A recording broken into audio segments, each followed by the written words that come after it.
Hello, Aleko. Ano nangyayari? Bakit brownout na lang? Bali di ka man lang nagpasabi. Bakit nag-brownout ka? Di ka man lang nag-abiso na magpa-brownout ka, Aleko. Nakakainis ka, Aleko.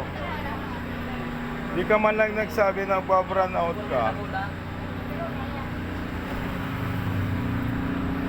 Dapat pag magpuputol ka, sabihin mo, mag-shoutout down na gano'n lahat apektado ganito, mainit pa naman ang panahon, tapos mag-ano ka.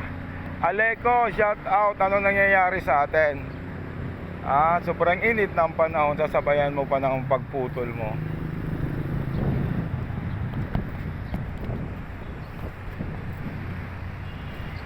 Saway din, ano?